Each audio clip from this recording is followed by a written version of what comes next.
ഇടയ്ക്ക് ഈ ഒരാൾ എന്നെ വിളിച്ചിട്ട് പറഞ്ഞു ഇത് എന്താ അതിന് വേറെ ഏത് ഇൻ്റർവ്യൂ ഞാൻ പറഞ്ഞു തോന്നുന്നത്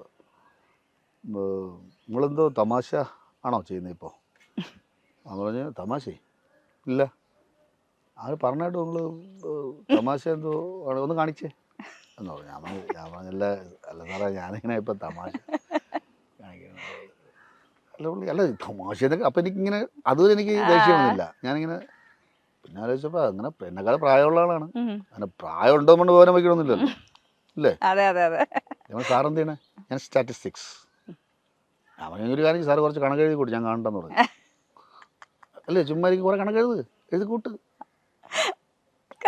അല്ലേ അപ്പൊ സാറിന്റെ ജോലിക്ക് സാറിന് ഞാൻ അപ്പൊ അവൻ അങ്ങനെ അപ്പൊ ഇതാണല്ലേ പറഞ്ഞത് തമാശ അങ്ങനത്തെ കുറെ ഇപ്പൊ നമ്മൾ ഈ പറഞ്ഞ പോലെ ഇത്രയും വർഷമായിട്ട് വർക്ക് ചെയ്യല്ലേ നമ്മൾ ആദ്യത്തെ ഒരു കുറച്ച് കാലമൊക്കെ അങ്ങോട്ടും ഇങ്ങോട്ടും ഈ ഫോർമൽ ആയിട്ടൊക്കെ സംസാരിക്കും ഇത് കഴിയുമ്പോഴത്തേക്ക് നമ്മുടെ റിയൽ സ്വഭാവമൊക്കെ പുറത്തു അടി ഉണ്ടാക്കാറുണ്ടോ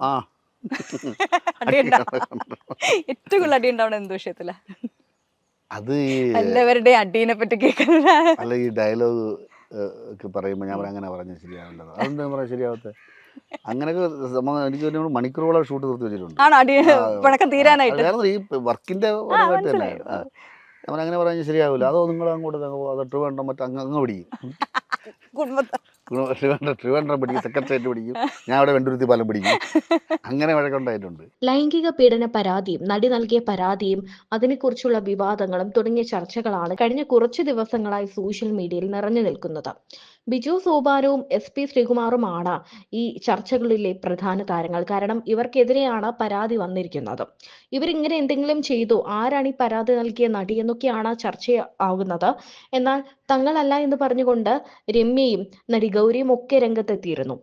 ഇനി നിഷ സാരംഗാണോ അല്ലെങ്കിൽ ജൂഹിയാണോ അങ്ങനെ തുടങ്ങി നിരവധി ചോദ്യങ്ങൾ എത്തുന്നത്. ശിവാനിയാണോ എന്നൊക്കെ നിരവധി പേർ ചോദിച്ചുകൊണ്ട് എത്തുന്നുണ്ട്. ഈ സമയത്താണ് ബിജു സോപാനത്തിന്റെ ചില തുറന്നു പറച്ചിലുകൾ വൈറലായി മാറുന്നത്. ഭയങ്കര താല്പര്യം അഭിനയിക്കാം. അയ്യോ ഞാൻ കൊച്ചിലെ പോലെ ഞാൻ റിഹേഴ്സലിൽ പോകുമ്പോഴേ ഇവളെ കൊണ്ടുപോകും. അപ്പൊ അവിടെ നിന്ന് ഇങ്ങനെ നാടകങ്ങളൊക്കെ കണ്ട് പണ്ട് സംസ്കൃത ഡയലോഗ് കാണാതെ പറയുമായിരുന്നു ഇവള്. പിന്നെ ഇപ്പോഴും അഭിനയിക്കാൻ ചോദിച്ചു കഴിഞ്ഞാൽ വേറെ ഒന്നും ആവണ്ട അഭിനയിക്കണം. ഞാൻ പറഞ്ഞ പഠിത്തം കഴിഞ്ഞിട്ട് അങ്ങനെ പറയണത് മോശമാണ്. പഠിത്തം കഴിഞ്ഞിട്ട് എന്താവാൻ അങ്ങനെയൊന്നുമില്ല. അങ്ങനെ കാര്യം ഇപ്പൊ നമ്മൾക്കിപ്പം ബേസിക് ആയിട്ടുള്ള നോളജ് എൻ്റെ വിദ്യാഭ്യാസ യോഗ്യത അനുസരിച്ചല്ല. ഞാൻ അവിടെ ഇൻസ്റ്റിറ്റ്യൂഷനിൽ പോയതുകൊണ്ട് കാവലസ്ഥാനോട് നിന്നുകൊണ്ട് ഈ കണ്ടും കേട്ട് ലോകപരിചയമൊക്കെ ആയതുകൊണ്ടുള്ള കുറച്ച് അറിവ് കിട്ടിയതുകൊണ്ട് എനിക്ക് ജീവിക്കാനുള്ളൊരു അത് കിട്ടിയതുകൊണ്ട് ഒരു കഥാപാത്രം പറഞ്ഞു കഴിഞ്ഞാൽ എനിക്ക് എന്താണെന്ന് മനസ്സിലാക്കാൻ ഇപ്പം ഇല്ലായ്മയും അവന് വയ്യാതെ വല്ലായ്മയൊക്കെ പറഞ്ഞു കഴിയുമ്പോൾ ഒരു ക്യാരക്ടർ എങ്ങനെയാണ് നമുക്ക് മനസ്സിലാക്കാനുള്ളത് ഇതിലൂടെയാണ്. ഈ കുട്ടികൾ ഇനി ആരും 20 വർഷമൊന്നും പോയിട്ട് നാടകത്തിൽ പരിചയപ്പെടാനൊന്നും പോകണില്ല.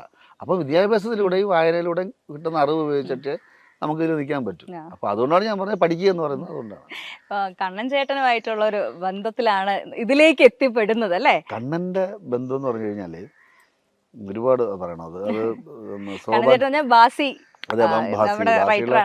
ബന്ധം എന്ന് പറഞ്ഞു കഴിഞ്ഞാല് നമ്മുടെ സോപാനത്തില് മോഹിനിയാട്ടം ചെയ്യുന്നൊരു ഗോപി വർമ്മ അറിയാലോ, നമ്മുടെ കവടി. അപ്പോൾ അവരാണ് ഇവിടെ എന്നെ എത്തിച്ചത്. അപ്പോൾ എന്നോട് ചോദിച്ചു ഇങ്ങനെ നിന്നാൽ മതിയോ, എന്തെങ്കിലുമൊക്കെ പുറത്ത് ചെയ്യണ്ടേ അവർക്ക്. ഞാൻ പറയാൻ നമുക്കങ്ങനെ പരിചയം, നമ്മൾ ഇതിൻ്റെ അകത്ത് കിടക്കുകയല്ലേ. അപ്പോഴൊരു കാര്യം ചെയ്ത് ഞാൻ ഒരാളെ പരിചയപ്പെടുത്തുന്നു പറഞ്ഞാൽ ഏഷ്യാനിലെ ഷായി ചേട്ടൻ ക്യാമറ ഷായി ചേട്ടനെ, പിന്നെ ഷായി ചേട്ടനെ ശിവകുമാർജി പരിചയപ്പെടുത്തുന്നു. ശിവകുമാർജി കവടിയാറുള്ളൊരു സിനിമയൊക്കെ വളരെ സീരിയസ് ആയിട്ട് കാണുന്ന ഒരാളും നിരൂപണം ചെയ്യുന്ന ഒരാളുമാണ് ശിവകുമാർജി. അദ്ദേഹത്തിൻ്റെ ഫസ്റ്റ് ഷോർട്ട് ഫിലിം കൂട്ടിലേക്ക് അദ്ദേഹത്തിന് ഒരു 8 അവാർഡ് വാങ്ങിച്ചു കൊടുത്തു. അപ്പോൾ അദ്ദേഹമാണ് എന്നെ നേരത്തെ പറഞ്ഞ ഒരു കാര്യമുണ്ട്, ഈ നാച്ചുറലായിട്ട് ഇപ്പം ചെയ്യണമെന്ന് പറയുന്ന സംഭവം. അങ്ങനെ പുള്ളി ആദ്യം ഒരു ഡയലോഗ് വന്നിട്ട് ചെയ്യാൻ പറഞ്ഞു. ഞാൻ നാടകക്കാരനാണല്ലോ. അപ്പോൾ പുള്ളി പറഞ്ഞു 2 മാർക്ക് തരാം, പിന്നെ ഒരു കാര്യം കൂടെ ചെയ്യണം, ഇനി ചാൻസ് ചോദിച്ചു ആരുടെ അടുത്ത് പോകരുത്, കാരണം വേറെ ആൾക്കോ കിട്ടാനുള്ള ചാൻസ് ബിജു തട്ടിച്ചെടുത്തിട്ട് ബിജു കുളമാക്കും, അതുകൊണ്ട് അവരെങ്ങനെ രക്ഷപ്പെട്ടു.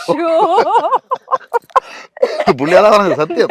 അതുകൊണ്ട് 2 മാർക്ക് ഞാൻ തരാം, അല്ലാതെ ഇത് ബിജുവിന്, കാരണം നാടകത്തിൻ്റെ അകത്തായി പോയി ബിജു തിരിയുന്നത് പോലും കണ്ടിങ്ങനെയാണ് കാണിക്കുന്നത്. അപ്പോൾ പിന്നെ എങ്ങനെയാണ് ബിജു മലയാള ടെലിവിഷൻ ചരിത്രത്തിൽ വളരെ വിജയം നേടിയ പരമ്പരയാണ് ഉപ്പുമുളകും. ഫ്ലവേഴ്സ് ചാനലിൽ സംപ്രേഷണം ചെയ്തിരുന്ന പരിപാടി സാധാരണ കുടുംബത്തിന്റെ കഥയാണ് പറഞ്ഞിരുന്നത്. അതുതന്നെ പ്രേക്ഷകർക്കിടയിലും തരംഗമായി.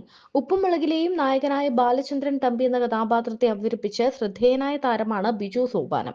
ബാലു എന്ന പേരിൽ അറിയപ്പെട്ട കഥാപാത്രത്തിന് വലിയ ജനപ്രീതി ലഭിച്ചിരുന്നു. ഇതിലൂടെ ബിജു വെള്ളിത്തിരയിലും ചുവടുറപ്പിച്ചു.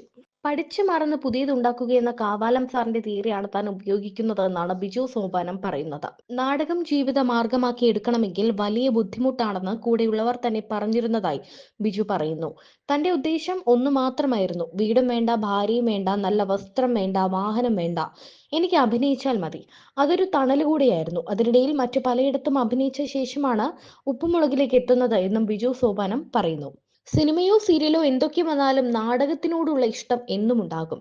നാടകത്തിൽ അഭിനയിച്ച് ജീവിക്കാൻ പറ്റില്ലെന്നുള്ളത് കൊണ്ടാണ് താൻ അവിടെ നിന്നും മാറിയതെന്ന് നേരത്തെ താരം പറഞ്ഞിരുന്നു. ഒരുപാട് പേരില്ലേ, അപ്പൊ അതിൽ ഒരാളെ തന്നെ അങ്ങനെ തിരഞ്ഞെടുക്കുക. ഒരാളെ മീൻസ് അങ്ങനല്ല, ഒരുപാട് പേരിൽ ഈ കാറ്റഗറീസ് ഉണ്ടല്ലോ, ഇങ്ങനെ ആൾക്കാർ ഇഷ്ടപ്പെടുന്നവർ, എല്ലാവരും ഇഷ്ടപ്പെടുന്നുണ്ടെങ്കിലും പോലും കുറച്ചുകൂടെ നോട്ടബിൾ ആയിട്ടുള്ള ആൾക്കാർ. ഈ ഉപ്പുമുളക് ഇങ്ങനെ നമ്മൾ ഇത്രയും വർഷമായിട്ട് കാണുകയാണ്. ഇതിനകത്ത് പറയാൻ പറ്റുന്ന, അതായത് ഒരു അച്ഛനും അമ്മയും ഇത്രയും മക്കളുള്ളൊരു വീട്ടിൽ പറയാൻ പറ്റുന്നതായിട്ടുള്ള ഒരുവിധപ്പെട്ട വിഷയങ്ങളൊക്കെ എടുത്തിട്ട് അലക്കി കഴിഞ്ഞു. ഇത് എങ്ങനെ വിഷയം ഉണ്ടാക്കുന്നു, അതൊരു വലിയൊരു സംശയമാണ് കേട്ടോ. മനുഷ്യരാ, നമുക്ക് ഓരോ വിഷയങ്ങൾ ഓരോ ദിവസം വരും. ഇപ്പൊ എൻ്റെ വീട്ടിൽ തന്നെ കണ്ടില്ല, ഓരോ വിഷയങ്ങൾ വരും, ഓരോ ദിവസവും ഓരോ വിഷയങ്ങൾ വരും. അത് നമുക്ക് അതിന് വിഷയ ദാരിദ്ര്യം ഇല്ല, വരും. ഇപ്പം പുതിയ പുതിയ ആർട്ടിസ്റ്റുകളൊക്കെ വരുന്ന സമയത്ത് ഒത്തിരി പുതിയ ആൾക്കാർ ഒരുപാട് പേരുണ്ട്. അപ്പം അതിനനുസരിച്ച് തന്നെ നമ്മുടെ പ്രേക്ഷകർക്ക് ഈ കുടുംബത്തിലേക്ക് വേറെ ആൾക്കാർ വരുന്നതിനോട് ഭയങ്കര പ്രശ്നമാണ്. അത് എങ്ങനെ മാനേജ് ചെയ്യണം? വന്നാൽ അതനുസരിച്ച് നിന്നോണം. ഓവർഡു ചെയ്ത് കഴിഞ്ഞാൽ അപ്പം വിളിച്ചിട്ട് വിളിക്കും. കാരണം സിറ്റ്കോമില് നിങ്ങൾ ചെയ്തു വെച്ചിരിക്കുന്ന ഒരു സിസ്റ്റം നമ്മുടെ സാധാരണ സീരീസ് ഒന്നും ഡിഫറെന്റ് ആണ്. അപ്പം ബാക്കി ആർട്ടിസ്റ്റുകൾ വരുന്ന സമയത്ത് ഈ ഒരു ട്രാക്കിലേക്ക് എത്തിപ്പെടുക അക്സെപ്റ്റ് ചെയ്യില്ല. എത്ര വലിയ ആർട്ടിസ്റ്റ് ആയിക്കോട്ടെ, അവരവിടെ എത്ര സ്റ്റാർ ആയിരുന്നാലും ഇവിടെ വന്നു കഴിഞ്ഞാൽ വലിയ പാടാ. അത് എങ്ങനെയാണ് നിങ്ങൾ ഇവിടെ വരുന്ന ആൾക്കാർക്ക് പറഞ്ഞു കൊടുക്കാറുണ്ട്? പറഞ്ഞു കൊടുക്കും. അവർ തന്നെ പറയും, ഇങ്ങനെ കുറച്ച് പാടാനല്ലേ, നമ്മുടെ ഇങ്ങനെ ചെയ്യാനുണ്ട്. കുറച്ച് കഴിയുമ്പോൾ ആ അളവിൽ തന്നെ പോകും. നമുക്കറിയാമല്ലോ, പെട്ടെന്നങ്ങ് സിങ്ക് ആവില്ലെങ്കിലും കുറച്ച് കഴിയുമ്പോൾ അങ്ങ് പോകും. ഇപ്പം ഒരു എന്താ പറയാ, സീസൺ 1 നിന്നും സീസൺ 2 വന്നപ്പോൾ ഭയങ്കര മാറ്റങ്ങൾ ഉണ്ടാക്കുന്നു. കുട്ടികളുടെ മാറ്റം തന്നെ ഒരുപാട് കഥകൾ മാറി. എങ്ങനെയാണ് ആ ഒരു മാറ്റം ബാലൻസ് ചെയ്ത് കൊണ്ടുപോകുന്നത്? അതായത് പ്രേക്ഷകനെ ഇഷ്ടപ്പെടുന്ന രീതിയിൽ എത്തിക്കണമല്ലോ അത്. അല്ല, ഇപ്പം ഞാൻ പറയും, ഈ മാറ്റം ഒന്നാമത്തെ കാര്യം, ഈ ഇപ്പം കേശുവിനെ വെച്ച് കുട്ടികളെ കളിക്കാൻ പറ്റില്ല, ശിവാനി കുട്ടികളെ കളിക്കാൻ പറ്റില്ല, പിന്നെ പാറക്കുട്ടി. അപ്പം ഇപ്പോഴത്തെ നില അനുസരിച്ച് എന്തൊക്കെ ഒരു, ഇപ്പം കേശുവിൻ്റെ യുവാവാണല്ലോ, യുവാവിനുണ്ടാകുന്ന പ്രശ്നങ്ങളാണ് ഇപ്പോൾ. അവന് ലൈനായി, വേറെ ആയി, ഞാൻ കുറച്ചുകൂടെ കിളവനായി എന്നാണ് പറയുന്നത് ഇപ്പോൾ അവര്. മര്യാദയ്ക്ക് കിളവനായില്ല, മര്യാദയ്ക്ക് വീട്ടിൽ അടങ്ങി നോക്കി കിടന്നുകൂടെ, വീടിൻ്റെ പുറത്ത് എന്നാണ് ഭാര്യയും മക്കളൊക്കെ പറയുന്നത് തന്നെ. അപ്പോൾ അത് അങ്ങനെ, അപ്പോൾ ആ ലെവലുള്ള കഥകളായി. പിന്നെ അതിൽ തന്നെ രസിക്കാനുണ്ടല്ലോ, രസം എല്ലാ ഏജിലും ഉണ്ടല്ലോ. അപ്പോൾ ആ ഏജ് അതിനനുസരിച്ചിട്ടുള്ള ഒരു മാറ്റവും നമ്മുടെ പ്രേക്ഷകർ അതനുസരിച്ച്, കാരണം കാലത്തിനനുസരിച്ച് മാറ്റം നമ്മളിൽ ഉണ്ടാവുന്ന പോലെ കഥയിലും. ഇപ്പോഴത്തെ പറഞ്ഞാൽ അത് ഞാൻ പറയാനുള്ള വിഷയമാണ്. ഇപ്പോൾ ഒരു വാക്ക് നമുക്ക് പറയാൻ പറ്റുന്നില്ല. നമ്മൾ പറയുന്നത് കഥയ്ക്ക് വേണ്ടിയാണ്, അല്ലാതെ ഒന്നും അല്ല. ഇപ്പം ഞാൻ നീരുവിൻ്റെ അടുത്ത് നിന്നെ അടിച്ച് റെഡി പറയാൻ പാടില്ല. പൊളിറ്റിക്കൽ കറക്റ്റ്നെസ് എന്നെ ഇടിക്ക് അങ്ങനെ ചെറുത്തി സ്ത്രീകൾക്കെതിരെ വാക്ക് പറയാം. ഞാൻ പറയും, 20 വയസ്സായെന്ന് പറയാൻ പാടില്ല.